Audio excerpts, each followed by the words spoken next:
Je, umewahi kuhisi kama dunia imepanga dhidi yako? Kama kila hatua unayochukua, kuna kitu kinakurudisha nyuma?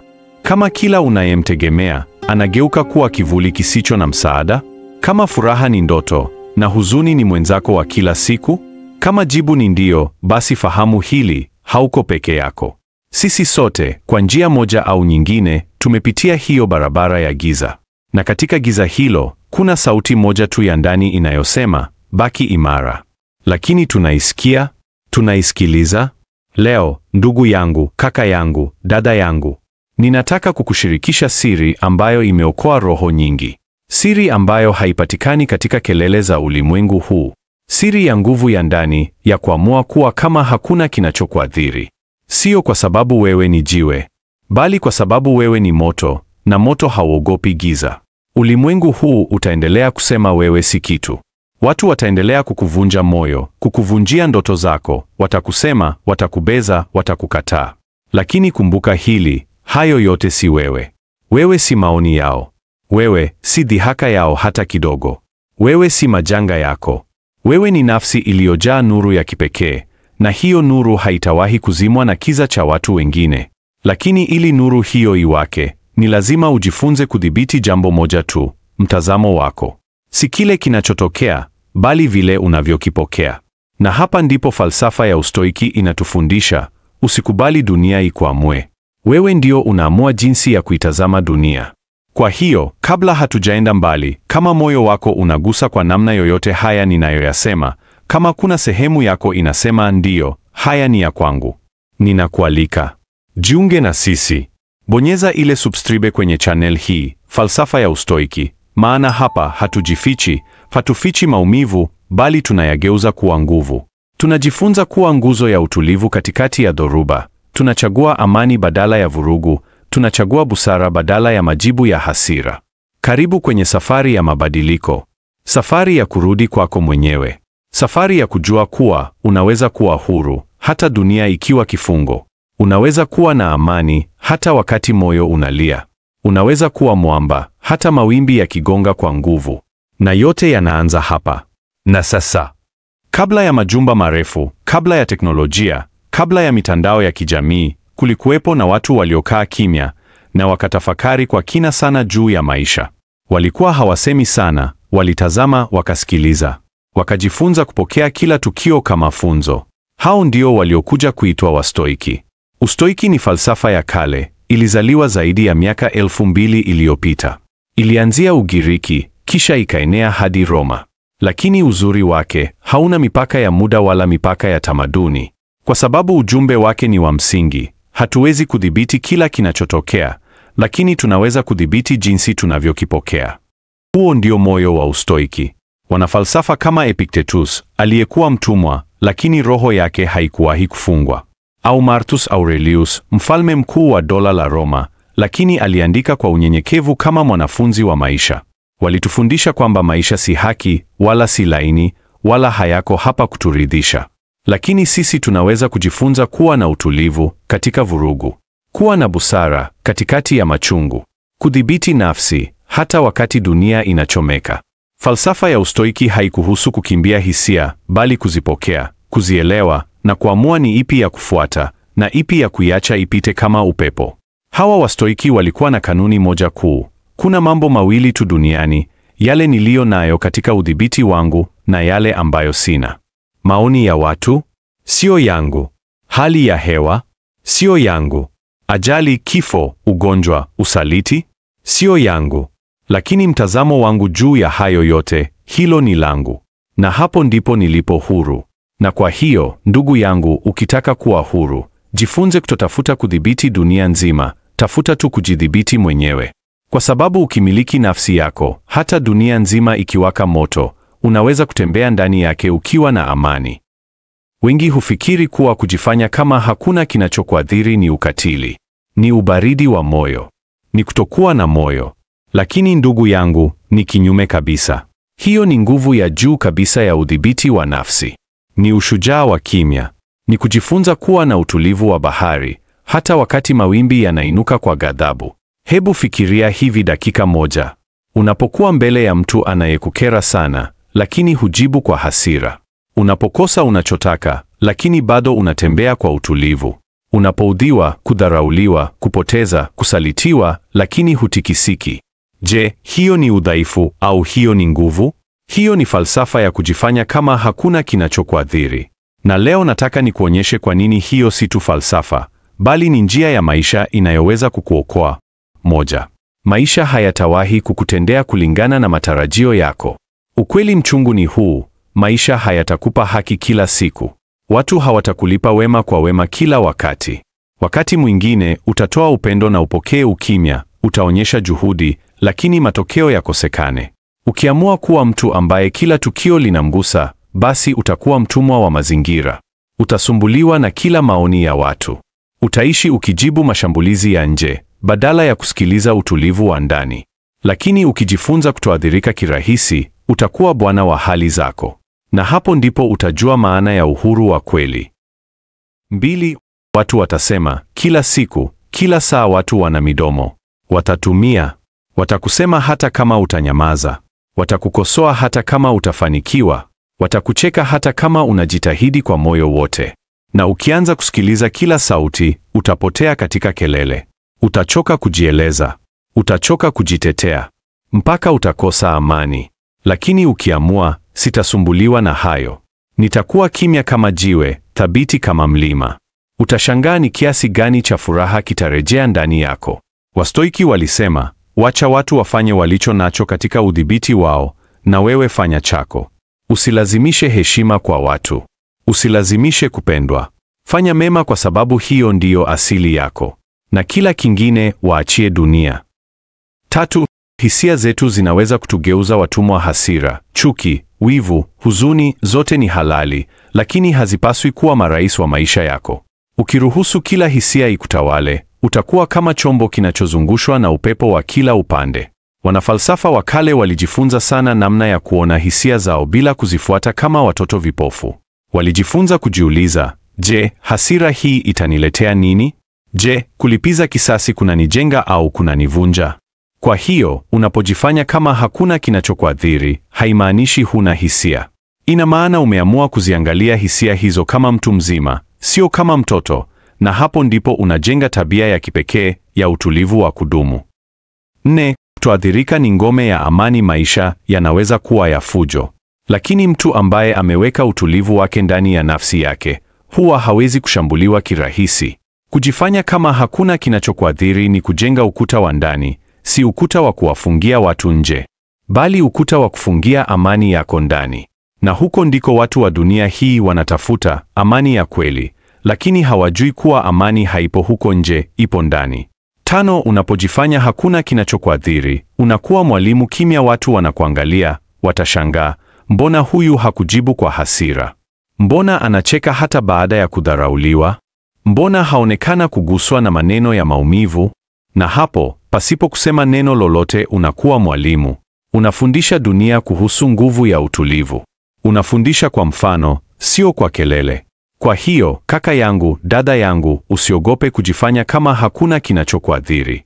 Huo si udhaifu, huo ni ushindi. Ni chombo cha kupenya katika msitu wa maisha, bila kujeruhiwa na kila tawi linalogusa ngozi yako. Fanya kama hakuna kinachokuathiri, na polepole utaanza kugundua kuwa kweli hakuna kilicho na nguvu juu yako isipokuwa kile unachoamua kukipa nafasi.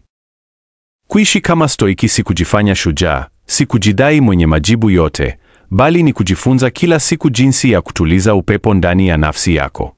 Mbinu ya kwanza ni hii: tambua tofauti kati ya kile unachoweza kudhibiti na kile usichoweza. Wengi hupoteza muda na nguvu wakilalamikia hali ya hewa, maneno ya watu, kupoteza vitu, au hata kuchukiwa bila sababu. Lakini ukweli ni kwamba haya yote hayapo ndani ya uwezo wako. Unachoweza kudhibiti ni mawazo yako, majibu yako, tabia zako. Ukiweka nguvu zako pale tu panapowezekana, utashangaa jinsi utulivu utakavyojaa ndani yako bila kupambana na kila chochote kinachopita. Mbinu ya pili ni kutafakari kila siku kabla ya kuanza na kabla ya kulala. Asubuhi, jiulize, ni nini kinaweza kwenda vibaya leo? Nani anaweza kunikasirisha? Ni hali gani inaweza kunivunja moyo? Na jioni, jiulize, nimechukuliaje hayo yote? Nimeweza kujizuia? Nimefanya maamuzi yanayoakisi busara. Hili si zoezi la hukumu, bali la kukua. Wastoiki waliamini kuwa kila siku ni nafasi ya kujenga misuli ya akili na moyo, kwa hiyo usipoteze siku kwa kuishi bila kujitazama. Mbinu ya tatu ni kufanya mazoezi ya mauti ya fikra, memento mori. Kumbuka kwamba unaweza kufa muda wowote. Hili si la kukatisha tamaa, bali la kukupa maisha kamili. Ukikumbuka kwamba hakuna hakikisho la kesho, utatenda kwa hekima leo. Utapoteza muda kwenye ugomvi wa hovyo, hutajihusisha na chuki zisizo na faida, na utajifunza kuishi kwa moyo wa shukrani. Wanaosema nitabadilika kesho, huishi maisha ya jana yasiyokamilika. Mbinu ya nne ni kutafuta ukimya wa ndani hata katikati ya kelele. Dunia hii haitawahi kukaa kimya kwa ajili yako. Watakwambia unapaswa kuwa hivi au vile, watakushinikiza kufuata njia zao, lakini ukiwa stoiki, unajifunza kusikiliza sauti ya ndani. Tafuta muda wa kukaa kimya kila siku, hata kwa dakika 5. Funga macho, pumua kwa kina, fikiria maisha yako kwa mtazamo wa juu. Kama tai anavyotazama dunia toka juu, nawe jitazame toka mbali, utaona kuwa mengi tunayoyakimbiza si muhimu. Na mwisho, mbinu ya 5, ishi kwa maadili imara. Ustoiki haukuhusu kujifungia, bali kuwa mtu mwema hata wakati hakuna anayeangalia. Kuwa mkweli, hata kama uongo unaleta faida ya haraka. Kuwa mnyenyekevu, hata kama una sababu ya kujisifu. Kuwa mwenye huruma, hata kama walikukosea. Kwa sababu mwisho wa siku, utu wako ni hazina yako ya mwisho. Na kama falsafa ya ustoiki inavyosema, mali hupotea, heshima hutoweka, hata afya huweza kuondoka, lakini tabia njema inabaki hata kaburini. Kwa hiyo, jifunze kufuata njia hii ya utulivu, nidhamu na busara. Sio kwa sababu ni rahisi, bali kwa sababu ni njia ya kweli. Na katika kufanya hivyo, utagundua siri ambayo wengi huikosa, kwamba huna haja ya dunia kukuelewa ili uwe na amani, unahitaji tu kujielewa wewe mwenyewe. Utakapochagua kuishi kama stoiki, utagundua mabadiliko ambayo hayaonekani mara moja, lakini ambayo yanapenya hadi kwenye mifupa ya nafsi yako. Kwanza kabisa, utagundua kuwa moyo wako unakuwa mwepesi. Si kwa sababu matatizo yamepungua, bali kwa sababu umekoma kuyabeba kimoyo. Utaamka asubuhi na moyo wa utulivu, ukiwa tayari kwa chochote, na hutishwi tena na habari mbaya, wala sauti za lawama. Unakuwa kama mlima wenye mizizi iliyo ndani ya ardhi, haukimbii upepo, haujibu radi kwa kelele. Wewe unakaa hapo, kimya, lakini mwenye nguvu ya ajabu. Pili, utagundua kuwa watu wataanza kukuona kwa jicho la tofauti. Si kwa sababu wewe umejitangaza kuwa wa pekee, bali kwa sababu tabia zako zitakuwa kimya kuwa taa katika giza la msongamano wa kihisia. Utaanza kuvuta watu wanaotaka kujifunza, wanaotaka kuelewa siri ya utulivu wako. Watajiuliza, mbona yeye hapotezi muda kujitetea? Mbona anaishi kwa amani hata bila kushinda au kuonekana? Na hapo, hata bila kusema, utakuwa mwalimu wa maisha. Tatu, utajua maana ya uhuru wa kweli. Si uhuru wa kusafiri kila mahali au kufanya unachotaka, bali uhuru wa kuwa mtu asiyeweza kutikisika na matakwa ya dunia. Utapokea pongezi bila kurukwa kichwa. Utakosolewa bila kuvunjika. Utafanikiwa bila kiburi. Utashindwa bila kujiangamiza. Utajua kuwa wewe si jina lako, si kazi yako, si mafanikio yako, si makosa yako. Wewe ni zaidi ya hayo yote. Wewe ni nafsi yenye maamuzi ya kina, iliyojifunza kuchagua utulivu badala ya vurugu. 4. Utakuwa na amani ambayo haihusiani na mazingira. Watu wengi hutafuta amani kwa kubadilisha dunia, lakini stoiki hubadilisha mtazamo. Na hapo ndipo siri ya amani ya kweli ilipo, kutoegemea chochote kinachoweza kuondolewa. Kama amani yako inategemea upendo wa watu, utakosa utulivu. Kama furaha yako inategemea pesa, utakuwa na hofu kila siku. Lakini ukijenga amani yako juu ya kile kisichoweza kuchukuliwa, kama heshima yako ya ndani, busara yako, uaminifu wako, basi dunia nzima inaweza kuanguka, lakini wewe utatembea juu ya kifusi kwa utulivu. Na mwisho, utagundua kuwa maisha haya magumu, haya yasiyotabirika, haya yenye maumivu na furaha iliyochanganyika, ni zawadi. Hautalalamika kila siku. Hutajihurumia kila wakati. Badala yake, utaishi kwa moyo wa shukrani ya kimya, ukikumbatia kila tukio kama mwalimu, kila changamoto kama daraja, kila upotevu kama nafasi ya kuota tena. Na hapo, utakuwa umefikia kilele cha falsafa ya ustoiki, maisha yenye maana, si kwa sababu ni rahisi, bali kwa sababu umeyakubali kikamilifu. Hiyo ndiyo njia. Njia ya utulivu. Njia ya kudumu. Njia ya kuishi kama mtu huru katika dunia isiyo huru. Sasa rafiki yangu, baada ya yote uliyosikia, tafakari. Tafakari jinsi gani maisha haya yamekuwa yakikuchanganya, yakikufunja bila huruma.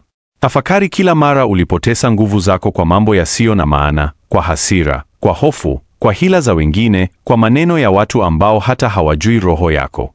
Tafakari kila kilio cha ndani, kila usiku uliolala ukitafakari maneno yaliyokuvunja, vitendo vilivyokuumiza, matumaini uliyoweka mahali pasipofaa. Kisha uliza nafsi yako, si muda sasa wa kuishi tofauti? Si muda sasa wa kuchagua njia ya busara badala ya kelele? Si muda sasa wa kusema kimoyomoyo, sitaishi tena kama mfungwa wa hisia zangu. Sitaacha dunia inipelekesha kama bendera isiyo na mlingoti. Kwa sababu, ndugu yangu, maisha haya ni mafupi sana kuwa mtumwa wa kila tukio dogo. Leo, si tu tunazungumzia falsafa, leo tunaita roho yako kuamka. Leo ni mwaliko wa kutembea njia ya mashujaa wa kweli. Mashujaa wasiohitaji kupiga kelele. Mashujaa wanaopigana vita vya ndani na kushinda kimya kimya. Kwa hiyo, fanya uamuzi. Uamuzi wa kuanza kujenga maisha yako kwa msingi wa utulivu. Uamuzi wa kujifunza kila siku jinsi ya kudhibiti nafsi yako, kuikomboa akili yako, na kuacha mambo yasiyokuhusu yapite kama upepo wa jioni. Na kama kweli umetikisika ndani yako kwa haya uliyoyasikia, kama kweli moyo wako unataka kujifunza zaidi, kukua zaidi, kuishi kwa kina zaidi, basi usiishie hapa. Jisajili sasa kwenye channel yetu Falsafa ya Ustoiki. Hapo ndipo utaendelea kunywa kutoka kwenye kisima cha hekima ya kale, kwa lugha yako, kwa moyo wa kweli. Hapo ndipo utaanza safari ya kubadilika, sio kwa miujiza, bali kwa hatua za kimya, za ndani, za kila siku. Na kumbuka, huwezi kubadilisha dunia, lakini unaweza kubadilisha nafsi yako.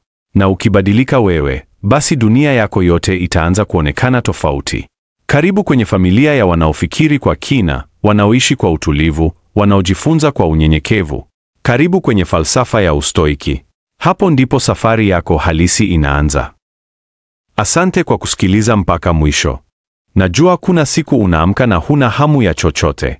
Kuna wakati unahisi kama dunia imekubana na hakuna anayekuelewa, hakuna anayekusikiliza. Najua umevumilia mengi moyoni mwako, kimya, bila kupaza sauti. Lakini leo umechagua kusikiliza sauti ya utulivu. Leo umechagua kuacha sauti ya ndani iitwe kwa jina lake, amani. Na hiyo ni hatua ya ushindi mkubwa, ushindi usiopigiwa makofi, lakini unaoleta mabadiliko ya kweli. Nataka ujue kwamba wewe ni wa thamani. Si kwa sababu ya kazi yako, si kwa sababu ya mafanikio yako, si kwa sababu ya sura yako, bali kwa sababu wewe ni mtu anayeweza kujifunza, kubadilika na kuishi kwa hekima. Na hiyo ni neema isiyo na bei. Kwa hiyo rafiki yangu, endelea. Usikate tamaa moyoni mwako. Kila siku ni nafasi mpya ya kujijenga upya, sio kwa haraka, bali kwa uaminifu. Kumbuka, si lazima uwe mkamilifu ili uwe na maana. Inatosha tu kuwa mkweli. Inatosha tu kuwa thabiti. Inatosha tu kuendelea kutafuta mwanga, hata kama unaona kivuli. Na kama kuna kitu kimekugusa ndani ya haya yote, tafadhali, shiriki na mwingine. Tusaidie kueneza mwanga huu kwa wale ambao bado wanahangaika gizani. Tusaidie kuijenga familia ya Falsafa ya Ustoiki, jamii ya watu wanaotafuta amani, busara na maisha yenye mizizi ya kweli. Umetoka mbali, umefika hapa, na safari bado inaendelea. Asante kabisa. Kwa moyo, kwa kweli, kwa upendo. Funga macho yako. Pumua polepole kwa kimya. Usiseme chochote. Usijibu. Sikiliza tu. Je, unasikia moyo wako? Ule mapigo yake ya utulivu? Hiyo ndiyo ishara kwamba bado uko hai. Na kama bado uko hai, basi bado una nafasi. Nafasi ya kujiponya. Nafasi ya kujielewa. Nafasi ya kuishi tena kwa namna mpya. Huu ni wakati wa tafakari. Si tafakari ya maneno mengi, bali tafakari ya kimya. Kwa sababu mara nyingi, majibu tunayoyatafuta hayatoki kwenye kelele, bali kutoka kwenye ukimya wa ndani. Uliza nafsi yako, ninataka maisha ya namna gani? Ni nini nimekuwa nikibeba ambacho sasa nahitaji kuachilia?